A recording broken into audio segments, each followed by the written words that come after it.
তো নমস্কার বন্ধুরা, আমি এসে গেছি আরও একটি নতুন ভিডিও নিয়ে বুলেট ব্রো চ্যানেলের পক্ষ থেকে। তো আজকের ভিডিওটি হতে চলেছে অনেকটাই গুরুত্বপূর্ণ এবং অনেকটাই হেল্পফুল, কারণ তোমরা অনেকেই কনফিউজ এবং তোমরা অনেকেই হয়তো মনে করো যে কত স্পিডে কত নম্বর গিয়ারটা চেঞ্জ করবেন। তো এই নিয়ে তোমাদের অনেকেরই একটা ধারণা মনের মধ্যে জেগেই চলেছে। তো তোমরা অনেকে জানোই না বা অনেকেই বইয়ের ম্যানুয়ালটা দেখোনি, তো সেজন্য তোমরা অনেকেই জানো না। তো আজকের আমি এই ভিডিওতে তোমাদের দেখাতে চলেছি যে তোমরা কত স্পিডে কত নম্বর গিয়ার ফেলবে। তো বন্ধুরা, সবার আগে আমি গাড়িটিতে বলি, আমরা গাড়িটি যখন স্টার্ট দিলাম, এবার আমরা ফার্স্ট গিয়ার দিয়ে সর্বোচ্চ 5 থেকে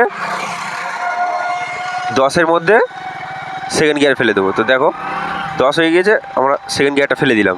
সেকেন্ড গিয়ারে আমরা 20 পর্যন্ত যাব, তো 20 হয়ে গেল, এবার ফেলে দিলাম। থার্ড গিয়ারে আমরা যাচ্ছি 25 থেকে 30, তো থার্ড গিয়ার আমরা 30-এর মধ্যে দিয়ে দিলাম। এবারে আমার যেহেতু আর একটা অবশিষ্ট গিয়ার রয়েছে, তো আমার গাড়িটি 35 থেকে 40-এর মধ্যে যখন থাকবে তখন আমি ফোর্থ গিয়ার ফেলে দিলাম। এবারে আমি যাব। এবারে তোমাদের যাদের 6 গিয়ার আছে, 5 গিয়ার আছে, তো তাদের জন্য বলবো 40 পার হলে ঠিক আছে, তোমরা আরও একটি গিয়ার দিয়ে দাও। আর এরকমভাবে 45 হয়ে গেল, 40 আর 50-তে গিয়ে 6 গিয়ার দিয়ে দাও। ঠিক আছে, এভাবেই তোমরা গিয়ার পরিবর্তন করো। তো তোমরা অনেকেই বলবে যে দাদা, তাহলে কি এরকমভাবে কি আমরা যতবার গিয়ার পরিবর্তন করব মিটারের দিকে দেখে দেখে তো গাড়ি চালিয়ে পরিবর্তন করবো? তো বন্ধুরা, একদমই নয়। তোমরা প্রথম 2-4 বার এরকম দেখে করলে তারপর তোমরা বুঝতে পারবে যে গাড়ির ভাইব্রেশনটা বুঝে তোমরা গিয়ার পরিবর্তন করা বুঝতে পারবে। তো আজকের ভিডিওটি খুব বেশি বড় করব না, খুব ছোটোর ওপর দিয়ে তোমাদেরকে আমি বুঝিয়ে দেবো।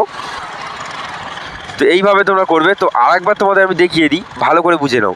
তোমরা তো সবসময় তো আর মিটারের দিকে তাকিয়ে ভিডিও বানাবে না। তো তোমরা ফার্স্ট গিয়ার দিয়ে 5 থেকে 10-এ এরকম গিয়ে গিয়ারটা পরিবর্তন করবে। ফের সেকেন্ড গিয়ার দিয়ে ফের যখন 20 পর্যন্ত চলে যাবে, ফের গিয়ারটা পরিবর্তন করে দেবে। এবার 25 থেকে 30-এর মধ্যে ফের যখন যাবে তখন আবার থার্ড গিয়ার দিয়ে দিলে।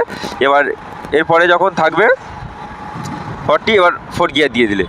এইরকমভাবে যাবে। ঠিক আছে, এবার তোমাদের যখন ফিফথ গিয়ার থাকবে, তোমরা তখন 40-এর উপরে যখন উঠবে তখন তোমরা ফিফথ গিয়ারটা দেবে। আর যখন 45 থেকে 50-এর মধ্যে যাবে তখন তোমরা 6 গিয়ারটা দেবে। ঠিক আছে, তো এরকমভাবে তোমরা গিয়ার পরিবর্তন করো। আর ওই যে তোমাদের বললাম যে তোমাদের বারবার দেখতে হবে না, ঠিক আছে, এটা কোনো ব্যাপারই নয়। প্রথম 2-4 বার একবার দেখলেই তো তোমরা বুঝতে পারবে যে তোমার গাড়িটা কেমন কি ভাইব্রেশন হচ্ছে। যখন তোমার মনে হবে যে এবার গাড়িটা ভাইব্রেশন শুরু হবে, তো তার আগেই তুমি গিয়ারটা শিফট করা শুরু করে দাও। তো এইভাবে গিয়ার পরিবর্তন করো বন্ধু, এতে তোমার ক্লাচ প্লেটও অনেক ভালো থাকবে আর রাইডিং স্কিলও অনেকটাই বেটার হবে। ঠিক আছে, আর গাড়ির টপ স্পিডও খুব ভালোভাবে উঠবে। তো বন্ধুরা, ভিডিওটি কেমন লাগলো অবশ্যই কমেন্টে জানিও। আর ভিডিওটি ভালো লাগলে অবশ্যই লাইক করো। তো আজকের ভিডিওটি এটুকুনি, পরে দেখা হচ্ছে আবার নেক্সট ভিডিওতে। তো জয় হিন্দ, বন্দে মাতরম।